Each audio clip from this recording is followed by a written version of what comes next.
जिस सुरंग में 9 दिनों से पाइप से खाना जा रहा हो, जहां एक पतली पाइप से जिंदगी बचाने की जद्दोजहद जारी हो,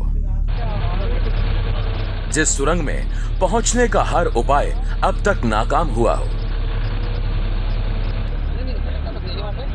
उत्तरकाशी के उस सुरंग की स्थिति को आप इस एनिमेटेड ग्राफिक्स से समझिए।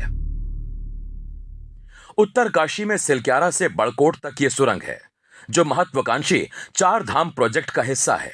यह सुरंग बद्रीनाथ, केदारनाथ, यमुनोत्री और गंगोत्री तक कनेक्टिविटी बढ़ाने के लिए नेशनल इंफ्रास्ट्रक्चर का हिस्सा है।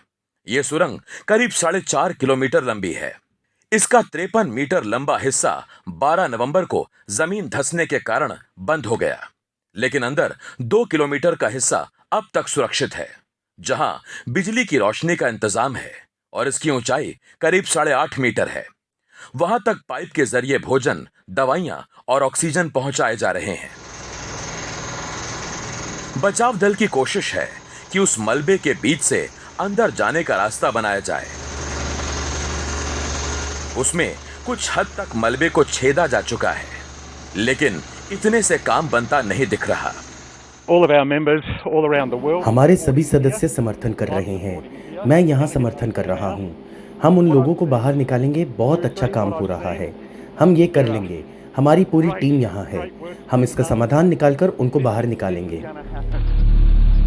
वैसे देखें तो पहले दिन से लेकर 90 दिन तक सुरंग में फंसे लोगों तक पहुंचने में बहुत फर्क नहीं आया है।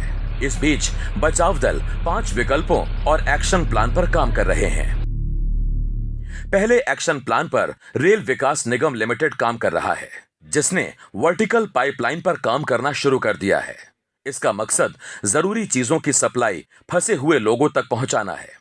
दूसरे एक्शन प्लान पर Tehri hydro development corporation limited काम कर रहा है, जो सिलक्यारा के पास से ड्रिल का काम करता रहेगा। तीसरे एक्शन प्लान पर भी Tehri hydro electric development corporation ही काम करने वाला है, जिसमें वो बड़कोट के पास से छोटी सी सुरंग खोदेगा। चौथे एक्शन प्लान पर सतलज जल विद्युत निगम लिमिटेड काम करेगा, जिसमें ऊपर से ड्रिल करके फंसे हुए मजदूरों को निकाला जाएगा।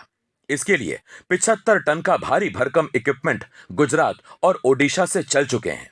भारी होने के कारण इसे एयरलिफ्ट नहीं किया जा सका, जिससे थोड़ी देरी हो रही है। और 5वें एक्शन प्लान पर oil and natural gas commission काम करेगा, जिसको बेहद गहराई में भी ड्रिलिंग का अनुभव है और उसने बड़कोट से वर्टिकल ड्रिलिंग का काम शुरू भी कर दिया है। ये 6 इंच डाया की पाइप जो है करीब 53 मीटर लंबी है और 53 मीटर पे जाके हमको ब्रेक थ्रू मिला है। और इससे अब जो आपको सुविधा मिलेगी, एक तो अल्टरनेट फूड लाइफलाइन जो हम कह रहे हैं वो होगा, ऑक्सीजन एंड फूड दोनों हम भेज सकते हैं, और बड़े तरह के फ्रूट जिसमें न्यूट्रिशन ज्यादा हो वैसी चीजें हम इसमें भेज पाए। दीपक कुमार करके एक हमारे भाई अंदर फंसे हुए हैं, उनके मामा जी हमारे साथ थे। जैसे ही ये ब्रेक थ्रू मिला हमने उनको लाइव बात कराई है और उनने आके फिर मैंने बोला कि आप मुझे बताइएगा क्या आपने देखा है, क्या बात किया है। तो उन्होंने बोला कि उन्होंने बताया मुझे कि वो बहुत सुरक्षित है, सब सही है और अंदर में उनके खुशी का माहौल है कि हमें ये ब्रेक थ्रू मिल चुकी। अंदर फंसे लोगों को निकालने के काम पर केंद्र और राज्य सरकार नजर रखे हुए हैं।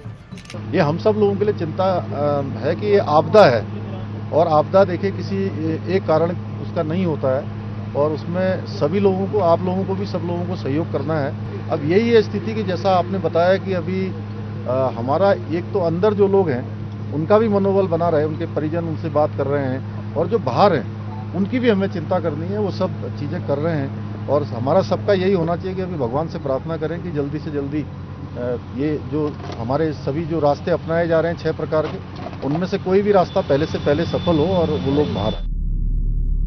जिंदगी की हिफाजत से बड़ा कोई संघर्ष नहीं होता। उत्तरकाशी में सुरंग के नीचे जिंदगी का वही संघर्ष चल रहा है। उत्तरकाशी से किशोर रावत की रिपोर्ट, एनडीटीवी इंडिया के लिए।